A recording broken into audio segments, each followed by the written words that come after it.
제가 말씀을 이렇게 읽다가 또 날씨도 굉장히 덥고 36도, 37도 이렇게 오늘은 무더위 속에서 진정한 우리의 힐링은 무엇인가? 그래서 진정한 힐링을 위하여 이렇게 외래어를 한번 써봤습니다. 본문에서 예수님은 굉장히 우리들이 듣기 이해하기 어려운 그런 말씀을 많이 하십니다. 특별히 요한복음에서는 예수님이 하는 말씀을 다른 사람들이 굉장히 이해를 못합니다. 사실 36절도 나를 찾아도 찾을 수가 없다.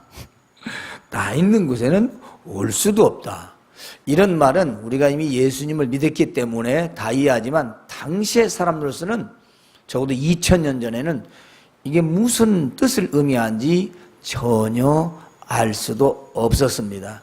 또 그런데 37, 38, 39절 보면 배에서 생수의 강이 나옵니다. 참 이해하기 어려운 그런 말씀들을 하십니다. 또 예수님은 목이 마르면 나를 마셔라.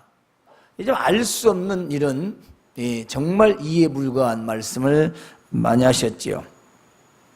따라서 오늘 본문에서 누구든지 목마르거든 내게로 와서 마셔라. 그렇습니다. 과연 먼저 목마르다는 것은 무엇을 말하는 것일까요? 목마르다는 것. 그것은 마음의 고통과 문제들을 말합니다.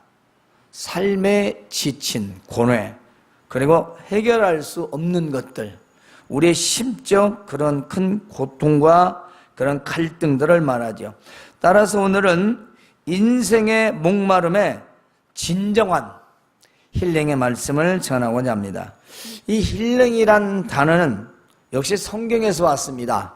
우리가 알다시피 치유, 치료 혹은 회복 이렇게 고치는 것을 말합니다. 헬라어로는요 이아오마이라고 합니다. 이아오마이. 이 아후마이라고 하는 이 단어는요 치유하다, 온전케 하다, 또 고치다, 치료하다, 완전하게 만들다, 자유롭게 하다. 종합적으로 우리의 마음을 치유해서 우리 마음속에 있는 모든 것들로부터 자유로움을 얻는 것을 말합니다. 진정한 치유죠. 진정한 치유. 자, 그러면 진정한 이 힐링은 무엇일까요? 어떤 고통과 문제에서 완전 치유 또는 완전 회복을 말합니다. 우리가 생각하는 일반적인 그런 상담이나 대화 혹은 교제를 통해서 얻는 그런 힐링은 일시적으로 효과를 얻을 수는 있습니다. 그러나 진정한 힐링은 예수님을 만남을 통해 이루어진다는 것입니다. 예수님을 인격적으로 만나면 완전한 힐링이 되는 것인데요. 즉 예수님을 제대로 만나면 인생의 문제를 해결받을 수 있다는 것입니다. 또한 쓰러진 인생이 회복을 받게 되고요.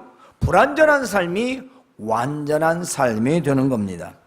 또한 죄악의 생활에서 완전 그 죄로부터 자유를 얻는 삶을 살게 됩니다. 왜냐?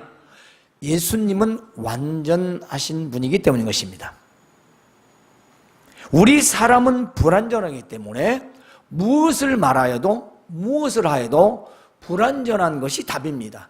그러나 예수님은 완전한 인성이시고 완전한 신성을 가신 하나님의 아들이시며 우리 사람의 몸을 입고 이 땅에 오셔서 우리와 같은 삶을 사셨기 때문에 우리가 그분을 제대로 인격적으로 만나면 우리는 인생의 완벽한 힐링을 얻을 수가 있는 것입니다.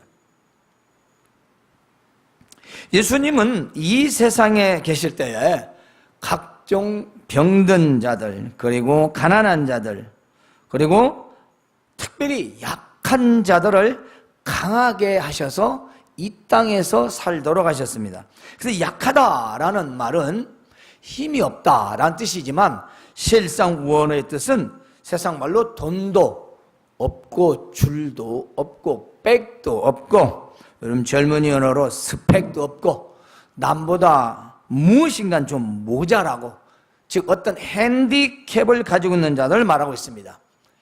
약하다, 즉 자신이 무력감을 느낄 수 있도록 당차지 못한 그런 모습들을 말하고 있습니다. 그런데 예수님은 이런 자들을 고쳐서 강하게 살도록 하셨다는 것입니다.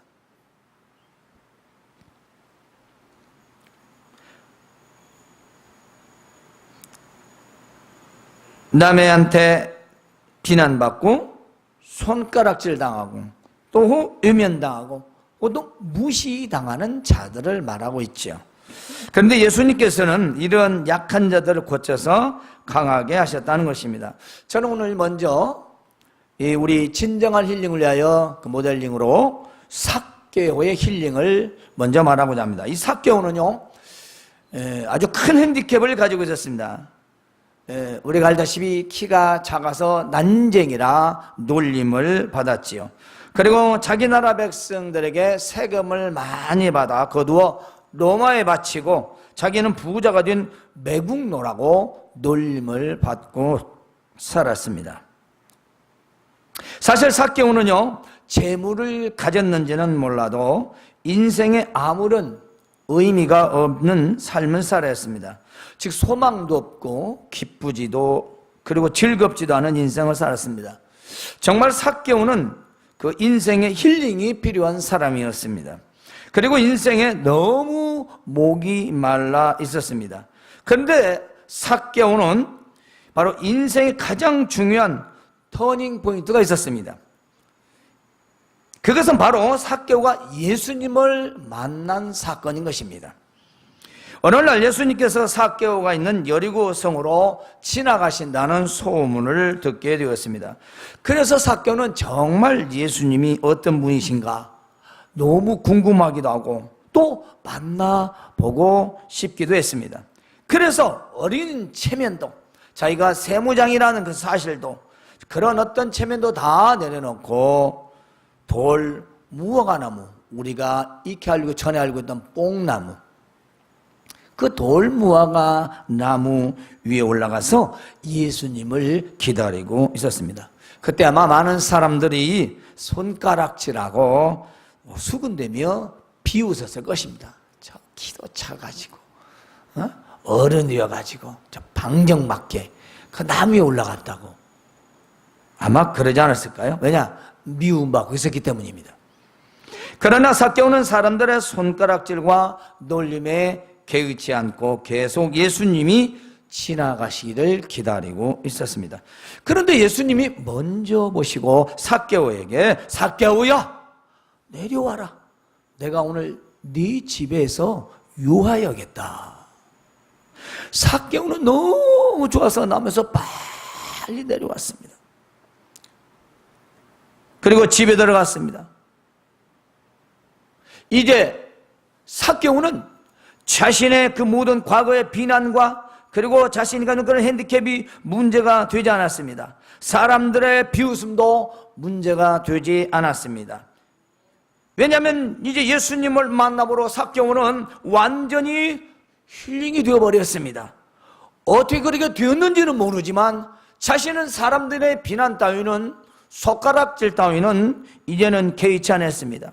전에는 탐욕이요 인색하고 이기적이며 난장이라는 핸디캡도 가지고 있었던 삭개오는 이제는 새롭게 변화된 자신의 삶을 자신의 그 고백을 통해 우리는 알 수가 있습니다. 삭개오가 예수님 앞에 서서 이렇게 말합니다. 주여 보시옵소서, 내 소유의 절반을 저 가난한 자들에게 다 나눠주겠습니다.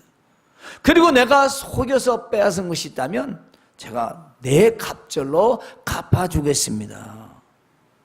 예수님께서는 오늘 구원이 이 집에 이르렀다고 칭찬하셨습니다.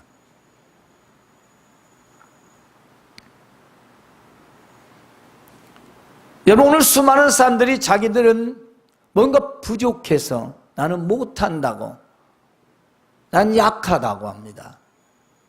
그러나 삭개오하고 비교한다면 우리는 키도 크고요, 남한테 그렇게 비난받지도 않습니다. 그런데 우리는 우리의 마음의 아픔과 상처와 고통, 갈등들을 이 세상에 있는 것들로 해결을 보려고 한다는 것입니다. 삭개오는 예수님에 대한 소문을 듣고 기다리던 까닭은 예수님은 참 좋은 분이고 선한 분이고 누구나 다 친구로 삼는다는 그 소문을 들었기 때문이었습니다. 왜냐하면 세리와 창기들과 함께 먹고 마신다는 소문을 들었고, 그런데 그분은 기적을 일으킨다는 것입니다. 삭개오의 그 기다림, 예수님을 만나고자 하는 그 마음의 그 믿음은 결국 자신의 인생에서 가장 큰 문제를 해결받았으며, 그는 이제 다른 사람에게 저주를 그리고 손가락질을 당했던 모습에서 이제는 하나님의 자녀가 되는 놀라운 축복이며 인생의 완전한 힐링을 받게 되었습니다. 저는 두 번째로는 수가성 여인을 예로 들겠습니다. 사마리아의 수가성에 바로 한 여인이 해가 가장 뜨거운 난 12시경에 물을 길러 왔습니다. 당시에 그 동네 샘은 하나, 많으면 2개 정도, 그렇게밖에 없었습니다. 유대인들은 이 더운 한낮에, 즉 남중시각으로 한 12시에서 2시 사이는 물을 길러 다니지 않습니다. 왜냐하면 태양이 너무 뜨겁기 때문인 것입니다. 그런데 이 여인이 그 더운 낮에 물을 길러 왔습니다. 마침 예수님께서 거기 계셨었고 그 여인에게 가서 물 좀 달라고 했습니다. 그랬더니 이 여인이 하는 말이, 당신은 유대인인데 어째서 사마리 여자인 나한테 물을 달라고 하십니까? 이렇게 말한 것은 이유가 있었어요. 당시 유대인들은요, 이 사마리아 사람들을요 사람으로 취급하지 않았어요. 상종하지 않았습니다. 심지어는 개처럼 여겼습니다. 그러니까 얼마나 상종을 하지 않고 살았겠어요. 그래서 유대 쪽 사람들이 북쪽으로 가려면 돌아서 갑니다. 동네를 지나가지 않아요. 같은 동포인데도. 때문에 이 여인이 당신이 유대인데 사마리아 여자한테 물 달라는 것은 이건 맞지 않는 거다. 이해할 수 없다는 것입니다.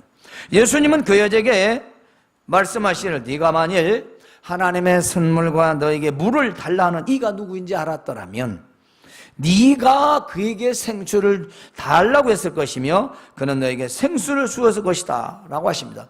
여러분들 이 말씀이 무슨 말인지 쉽게 알아들을 수 있겠습니까? 예수님이 참 어렵게 말씀하신 것 같아요. 아니면 번역이 어려운지. 그래 좀 더 쉽게 번역했습니다. 다시 말하면 너한테 물 달라고 하는 내가 누구인지 안다면 너는 나에게 생수를 달라고 했을 것이고 나는 너에게 그 생수를 주었을 것이다, 그 말씀입니다. 그러자 그 여인은, 주여, 아니 기를 물도 없고 그릇도 없고 또 이 물은 아주 깊은데 당신이 어디서 생수를 얻을 수 있습니까? 우리 조상 야곱이 이 우물을 우리에게 주셨고 그래서 그 아들들도 마셨고 후손들도 먹고 또 짐승들도 다 마셨습니다. 그런데 당신이 야곱보다 크니까? 그렇습니다. 사실 이 여인은요, 예수님께서 말씀하신 뜻을 전혀 알아듣지 못하고 있었습니다. 그래서 입으로 마시는 물에 대한 이야기만 계속하고 있습니다. 오늘날도 그런 분들 많이 있어요. 교회에서 하나님 말씀 전하면 계속 자기는 지금 다른 동네에서 놀고 있어요. 머릿속에서 다른 동네는 지금 뭐라고 하는 거지? 육신의 눈과 귀로 듣다 보니까 그게 뭔 말인지를 모르는 거예요. 지금 예수님과 대화하는 여인도 계속해서 입으로 마시는 물만 얘기하고 있습니다. 예수님은 지금 전혀 다른 말씀을 하고 계시는데 듣지를 못하는 거죠. 그래서 예수님께서 다시 그 여인에게 말합니다. 이 물을 마시는 자마다 다시 목마르지만 내가 주는 물을 마시는 자는 영원히 목마르지 아니하리라. 내가 주는 물은 그 속에서 영생하도록 솟아나는 샘물이 되리라 하셨습니다. 그러니까 그 여자 또 말해요. 주여, 그런 물이 어디 있습니까? 그런 물 좀 주십시오. 그 물이 있다면 내게 주시오. 나 목마르지도 않고 내가 이 뜨거운 여름날에 이거 물 길러오지 않게 해주십시오. 또 역시 자연히 먹는 물만 계속 생각하고 있습니다. 그러자 예수님은 이렇게 말씀하십니다. 가서 네 남편을 불러오라. 그 여자가 대답해, 난 남편이 없습니다. 예수님이 이렇게 또 하시오. 그래, 네 남편이 없다는 말이 맞다. 너에게 남편이 5 있었지만 지금 있는 그 남편도 네 남편은 아니지. 그래야 그냥 깜짝 놀랐습니다.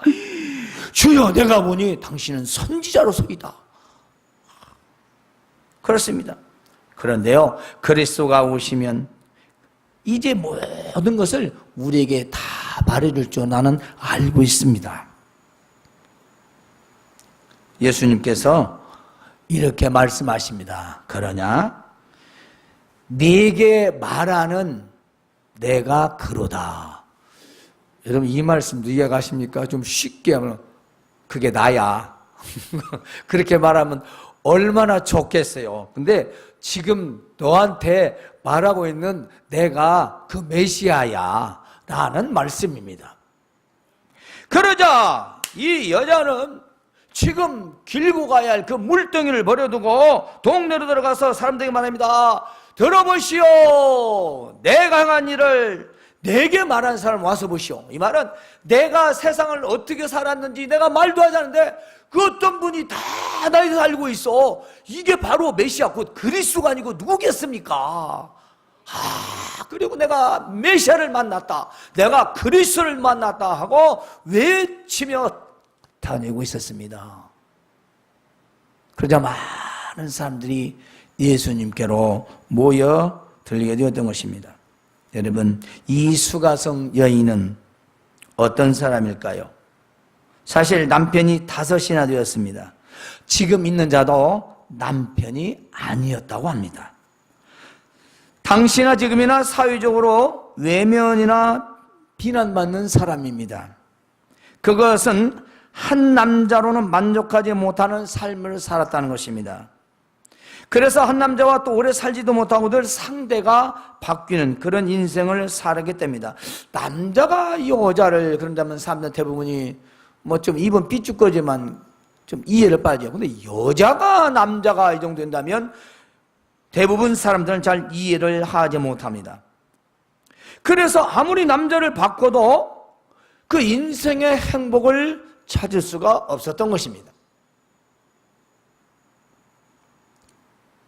그리고 많은 사람들이 알고 있었기 때문에 물을 기를 때도 아침이나 저녁 때 서늘한 때 오지 못하고 사람들이 오지 않는 그 뜨거운 한낮에 사람들의 눈을 피해서 물을 길러 왔던 것입니다.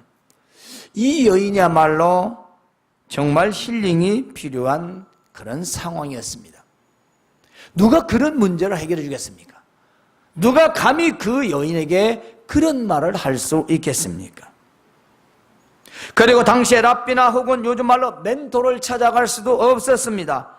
왜냐하면 그런 시대가 아니고 그런 여자를 만나주지도 않습니다. 아니, 율법적으로 갈 수가 없습니다. 그러므로 이 여인은 정말 우리가 가지고 있는 고민과 문제와 고통과 갈등에 비교하면 사실 우리의 문제는 문제도 아닙니다. 그러죠? 물론 각자의 문제가 다 크고 갈등이 크고 상처가 크고 아픔이 크다고 합니다. 그러나 오늘 삭개오나 우리 수가성 여인의 삶을 통해서 보면 이건 사람으로서는 고쳐줄 수 없는 것입니다. 회복되기 어려운 것입니다. 어떻게 난장한 키를 키우겠습니까? 남자가 5번 모자라서 계속 또 데리고 계속 만나고 살겠다는데 그런 여인을 누가 어떻게 하겠습니까? 계산적으로는 되겠지요. 그러나 그 여인의 마음을 고쳐줄 수는 없었을 것입니다. 그러므로 얼마나 스스로 힘든 생활을 하였겠습니까?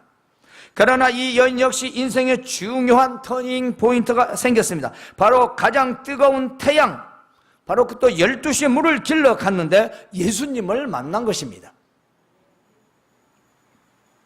예수님을 만남으로 그는 인생이 완전히 바뀌었습니다. 완전 주된 인생으로 회복이 되었습니다. 지금까지 자신이 살아온 삶은 참으로 부끄러운 일이고 죄를 짓는 일이며 저주와 손가락질 받는 인생이었습니다. 그런데 예수님을 만나고 완전히 변화된 사람이 되고 말았습니다. 자신이 행한 부끄러운 일들을 사람들에게 하면서 내가 행한 그 일을 보지 않고도 다 알고 계시는 메시아를 만났다는 것입니다.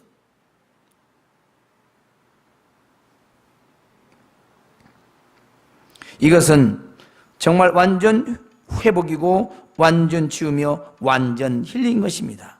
여러분, 우리가 예수님을 제대로 만나면 우리 인생의 부끄러움도 수치심도 사실은 문제가 되지 않습니다.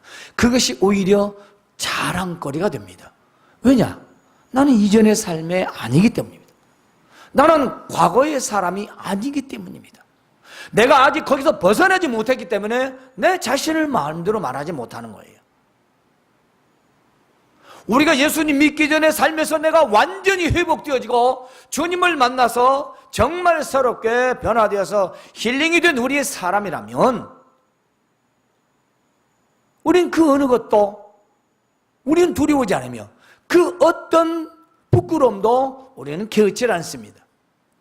왜냐? 변화되었기 때문입니다. 새로워졌기 때문입니다. 그는 이제 고쳐졌기 때문입니다. 완전 회복이 되었기 때문인 것입니다. 여러분, 예수님을 만나면 어떤 상황도 문제도 완전 힐링이 된다는 것을 꼭 믿으시기를 바랍니다. 예수님은 마태복음 11장 28절에서 수고하고 무거운 짐진 자들아 다 내게로 오라. 내가 너희를 쉬게 하리라 하셨습니다. 여러분, 우리 인생의 수고와 무거운 짐이 무엇일까요? 다 각각 다를 겁니다. 그러나 예수님은 지금도 오라고 하십니다.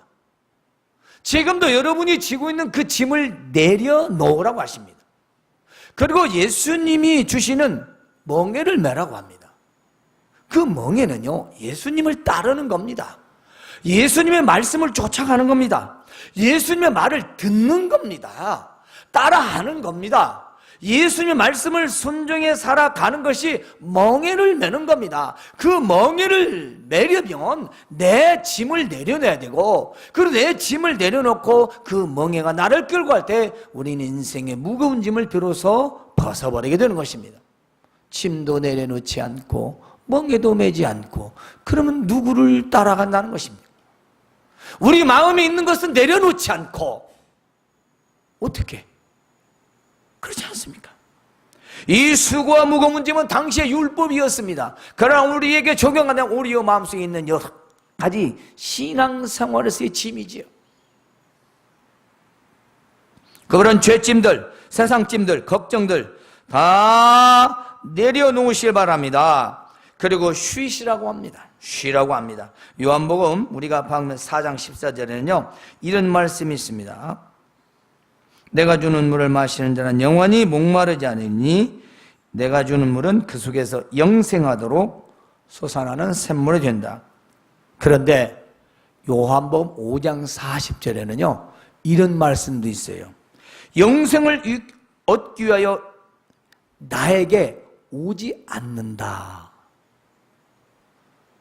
사람들은 영생을 얻기 위해서 인생의 무거운 짐을 내려놓기 위해서 예수님한테 오지 않는데요. 믿기를 싫어한답니다. 믿기를 싫어해요. 당연한 겁니다.